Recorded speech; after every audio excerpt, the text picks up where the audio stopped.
I feel so excited getting to do this. What an honor and privilege. All these beautiful smiling faces down at me, or up at me. So this morning, I'm actually going to offer a little game. Yes, a little game. And so the little game is going to be about listening with your whole body. So our ears will listen, but when we do whole body listening, we stay very still. And when we're done with everything, I'm going to be watching who listened with their whole body. And I've got a really beautiful surprise for you. All right? Yes. So today we're going to hear a story about a wise young girl. And this wise young girl, her name is Selimai Hui. Long, long ago in the country of China, lived a young woman of the Muslim Hui people whose name was Salimai. And she was really, really wise. When other children would scrape their knees, Salimai would arrive to assist them, even if they were not her own children. She may have been poor and unschooled, but she had a wise and deep heart. And she was a farm girl, so she really didn't get to go to school. One time, her father-in-law, he was a carpenter named Ali, he was ordered by the emperor to make some repairs in his palace. And fearful of doing less than his best for the emperor, Ali really pushed himself. And so he worked day and night, day and night, day and night. He worked day and night. And sometimes he didn't even go to sleep. That's how hard he was working for the emperor. So he was dizzy with fatigue and his hands were shaking. And in a moment of carelessness, Ali tipped over the emperor's favorite vase in the great hall. Oh my goodness, he broke a vase. What is he gonna do? What is he gonna do? So the emperor heard the story. The emperor heard the story, and he heard that the vase got broken, and he said, "Bring this carpenter to me at once." And everybody was really scared because you don't say no to the emperor, right? You don't say no to him. You have to do what he says. So this poor carpenter was handcuffed and escorted by 3 guards. He was shaking and trembling. He was like so scared. And the emperor drew his sword. He drew his sword over a vase. So as the sword came over Ali's head, Ali spoke up and said, "Forgive me, worship. I did not mean to break your vase. I promise I'll pay for it." So the emperor lowered his sword for a moment. And he said in a very condescending, mean voice, "A poor old Hui like yourself could never replace such a treasure. Do not jest with me. Have mercy on me," Ali begged. "I will pay." So emperor, because he's emperor, decided he was going to show some mercy. And he put his sword away. And he said, "I'm going to give you 10 days to find me 4 things. 4 things. Can you show me active listening? 4 things with your fingers? Oh my gosh, you're such good listeners." And he said, "The first thing you must get me is something more black than the bottom of a pan. The second thing you must find me is something clearer than a mirror." Ali was staring at the floor, really scared, because what does this mean? And the emperor said, "Third thing, something stronger than steel.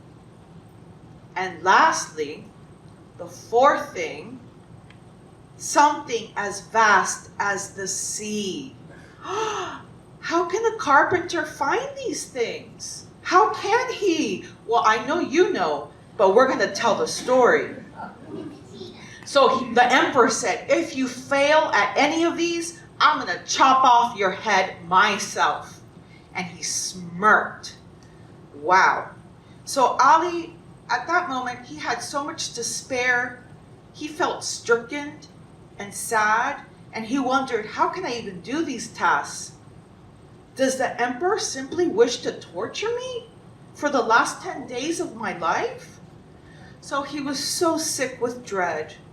He hung his head, he turned away, and he headed home. Could you eat and sleep if somebody said they're going to cut off your head? No, I can't sleep. No, I couldn't even sleep. So, guess who comes into the picture? Guess who comes into the picture? Salimai. And she was very wise, and she said, what's troubling you? And he said, well, I have to get 4 things for the emperor, or they're going to cut my head off. And he said, these are the things that I need to find. And he told her what they were. And so Salimar, being the wise person that she was, she said, this isn't a problem. Father, don't worry. I will have all these things when the emperor comes, and I'll present them myself. So she was being an ally. That's called being an ally. When you know somebody is in trouble and you want to help them, and you try to find a quick solution to help them. Yes, so active listening. So what ended up happening was, when the emperor knocked on their door, knock, knock, knock, knock, knock, knock, knock, and he comes in, surrounded by troops, he goes, Old Hui, come forward and give me those 4 things that you owe me. So Salimai came by her father-in-law's side. They bowed humbly, because you need to show reverence to an emperor. And then she stepped forward. Girl power. She stepped forward. And she said, Your Majesty, the 4 things that you requested are ready to be presented. Please name them one by one. And he said, with a smirk, the first thing I must have is that which is more black than the bottom of a pan. He touched his sword and he smiled, and his teeth glinted, if you can picture that. And she said, Your Majesty, those can be found at the bottomless, greedy heart. Ouch. The emperor hid his surprise, because he thought, this girl can't be so smart. She's just a farm girl. Well, the next thing you must present is something more clear than a mirror. Do you have that? And she smiled and said, Yes, knowledge offers a clarity greater than any mirror. Now the emperor's face is dumbstruck. Well, he stammered, do you have something stronger than steel to give me? Love. Love. Love is the strongest thing in the world. So now he knew that she was tricking him, and she was actually really smart. Girl power. That the emperor stood speechless. He glanced at Salimai, stood taller, and he cleared his throat, and he said, Well, what do you have that could possibly be as vast as the sea? And he chuckled loud. And she said, A virtuous heart is as vast as the sea, Your Majesty. And she lowered her head, and she smiled, and she said nothing more, because she was wise. So flustered and humbled, the emperor sputtered, It's time to leave, Old Hui. You are hereby pardoned. He turned to his troops and shouted, March!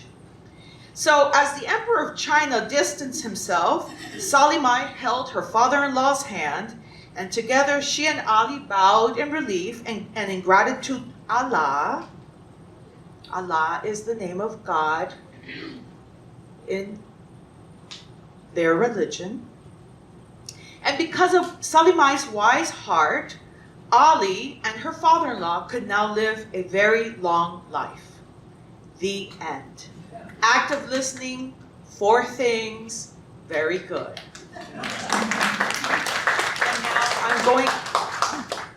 And now you all are going to do something very beautiful for this beloved congregation.